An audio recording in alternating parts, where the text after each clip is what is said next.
Hello everyone and welcome to the first game we'll be covering from the semifinals of the FIDE World Cup. It is also the first game that finished Magnus Carlsen versus Nijat Abasov, and for those of you who are just tuning in, Nijat Abasov is having the tournament of his life. He eliminated so many strong players here. He eliminated Peter Svidler, Anish Giri, Laurent Fresnay. He eliminated Salim Saleh. He defeated Vidit in the previous round. He just, crushes everyone. In the previous round, Magnus defeated Gukesh, and he did it also in classical chess, and now it's time for the Azerbaijani grandmaster to prove himself against the highest rated player in the world, Magnus Carlsen. And even though he started the tournament at 2632 rating, in the live ratings he's already very close to 2700, so that's just how strong he's playing this tournament.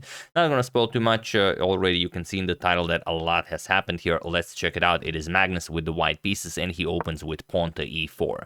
Abasov replies with pawn to c5. He goes for the Sicilian defense. We have knight f3, knight to c6, and now bishop to b5. Magnus doesn't go for the open. He goes for the Nimzovich-Rossolimo attack. We have e6, and now bishop captures on c6. The early trade, we have b captures, and pawn to b3, preparing the fianchetto, the dark square bishop. We have d6, and now pawn to e5. And now look at this, d captures on e5, and there are a lot of games that reach this position where knight captures on e5 was played. It's a fairly standard move here. Grishuk had it against Rajabov, also McShane had it against Rajabov, and Nepomniachtchi had it against Moiseyenko, so it has been played in top chess, but everyone always captured the pawn here, but not Magnus. Magnus just plays pawn to d3, and he says, you are welcome to try and defend your pawn, and you will play this game with two sets of doubled pawns, the c pawn and the e pawn. And of course it is now as of move 6 that we have a completely new game. I don't know if you're realizing the pattern here, but pretty much in every game that we're covering from the FIDE World Cup, players are finding ingenious ways of entering new territory very, very early on in the game, sometimes even as early as like move 4. So here pawn to f6, Abasov accepts the challenge. He says, I will defend my e5 pawn. Let's see you fight against this. So, okay, knight b to d2. The knight now has excellent outposts on e4 and on c4. So this is, in my opinion, and obviously if Magnus plays it in his opinion, worth the pawn sacrifice, because the knight will have an eternal outpost on c4. There is no b pawn or d pawn that can kick the knight away from c4, and also if you put it on e4, also there's no d pawn and there's no f pawn. Okay, there is the f pawn on f6, but if you advance it to f5, then already you weaken your center. So okay, knight to h6. Abasov now wants to put the knight on f7, then it can come to d6, and Magnus goes rook to g1. Now what is this? He's planning g4, g5, obviously, bishop to a6, and now pawn to g4. Not really worried about his king's safety. Knight to f7, and now queen to e2. We have bishop to e7, and now bishop to b2. Nicely fianchettoing the bishop like nothing is happening. Also might be preparing queenside castles. And here, queen to a5, pinning the knight here. And how do you continue this position? Well, Magnus went for the early c4. Now, if you ask our good friend, the Super Engine, what white should do here, it gives a very similar idea, only through a different move order. The engine says, let's play pawn to g5 first. And the engine justifies this by saying that, okay, once black makes a move, regardless of what it is, knight to d6, now you castle queenside, and if black castles queenside, now you play, let's say, pawn to h4, and after, let's say, queen captures on a2, black can or maybe doesn't have to capture on a2, doesn't really matter. The point is that white will play c4, and this is the point of the position. The doubled c pawn, the pawn on c4 really logs them down here. The bishop here becomes useless, and there's not all that much for black to do here. There is no way to reach the white king. White is very safe here, and white will have a very comfortable game. And Magnus says, I don't need to do this. Magnus says, I can just play c4. So Magnus disagrees with the engine. We have pawn to g5 here. Now it's a little bit different. And now Magnus plays pawn to h4. We have pawn to h6. And now rook back to h1 by Magnus. We have castles queenside and castles queenside. So a similar position has occurred here, but not quite the same. And here we have queen to c7 by Nijat, and Magnus goes knight to e4. And here, again, the idea is fairly obvious. You want to go after the c5 pawn. You want to put the queen to e3 and the knight on e4, and then you go after the c5 pawn. And the Magnus does it immediately by playing knight to e4. Also possible here is the very strong h captures on g5. And now if h captures on g5, you play queen to e4, And only now, after, let's say, the queen gets attacked, knight to d6, you play queen to e3, and now you're going to bring the knight to e4, because now queen e3 comes with tempo. The knight attacking the queen, queen moves, and the c5 pawn is now undefended. So the knight needs to move for the bishop to defend the pawn, and now knight to e4 goes after the pawn. So now this is another way to do it. Magnus again chooses a different move order. He plays knight to e4 first, and now a queen to e3 can definitely come as the next move, but now he is not quite in time. G captures on h4, knight captures on h4, and now rook h to g8, just putting pressure on that g4 pawn. So if you pile up on the c5 pawn, you still have to defend your g4 pawn. And the situation on the clock is 57 minutes for Magnus and 39 minutes for Nijat. And Magnus here after rook h to g8 strikes with pawn to f4. And okay, e captures on f4. You do not want to see f5 on the board. E captures on f4, and now knight captures on f6. Bishop captures on f6, and first queen captures on e6 with check, king to b8, and now queen captures on f6. And now you have this position where, we've equalized the material, Magnus grabbed the pawn back, but black now remains with this double c pawn. So if anyone is better here, it is definitely Magnus. However, this gives Nijat an opportunity to bring his bishop back into the game, and now rook d to e1. He doesn't care, of course, about the d pawn. Well, you could capture it, then you have to worry about something like rook to e7, attacking the queen and the knight, and then, of course, you lose material.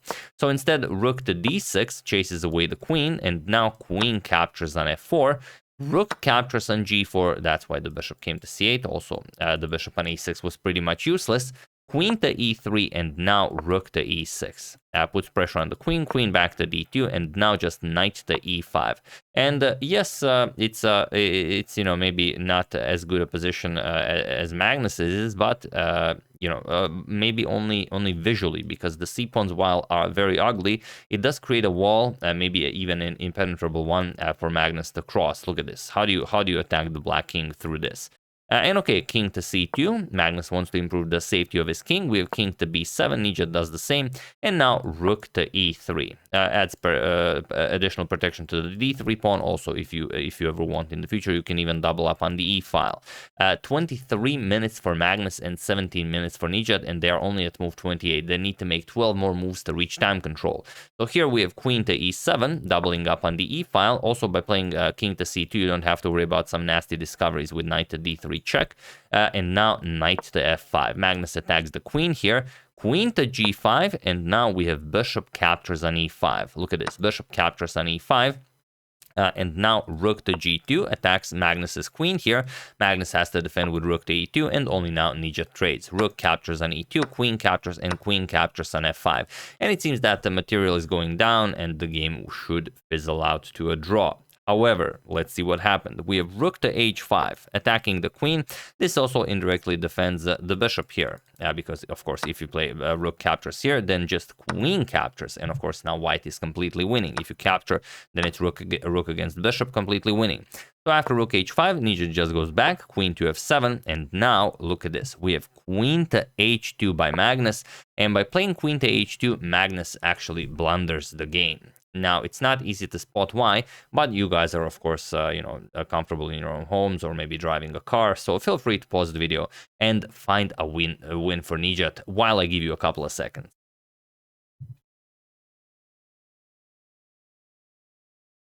So, for those of you who were able to do it, congratulations on taking down former classical world champion Magnus Carlsen. And for those of you who just want to enjoy the show, it is queen to f1. That's the move. And the idea is a very tricky one, because after queen to f1, white is without a move. There is no move you can play here, and it's just, let's say we go rook captures on h6. Of course, we're going to capture, rook captures, queen captures, and now just a nice queen to e2 check picks up the bishop, and you're going to be up a piece.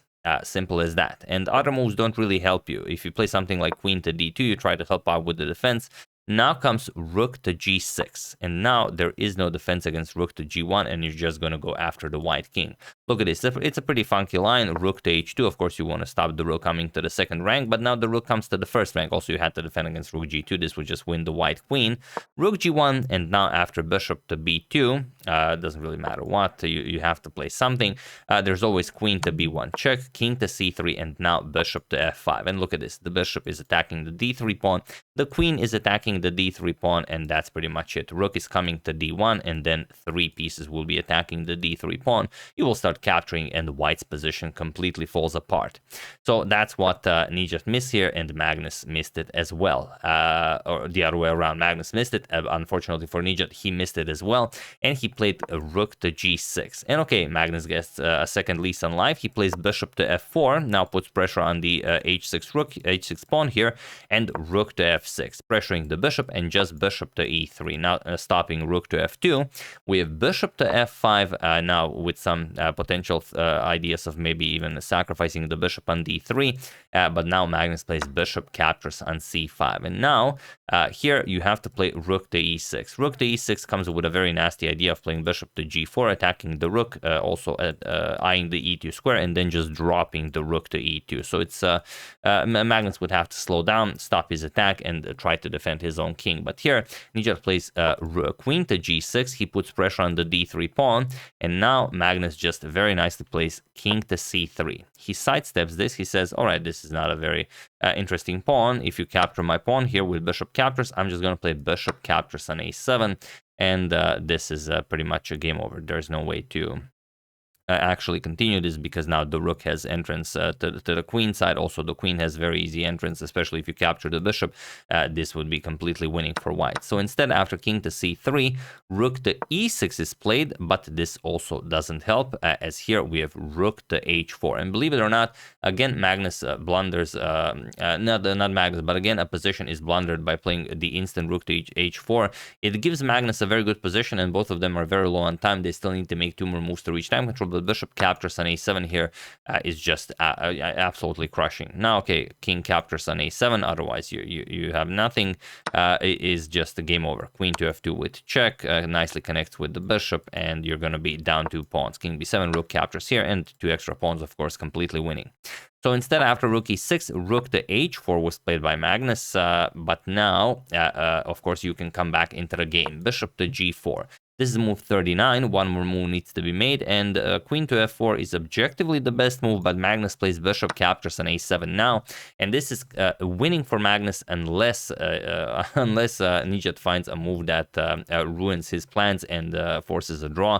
So this is a big one. This is a really, really big one. Try to find the only move that doesn't lose the game for Nijat while I give you a couple of seconds.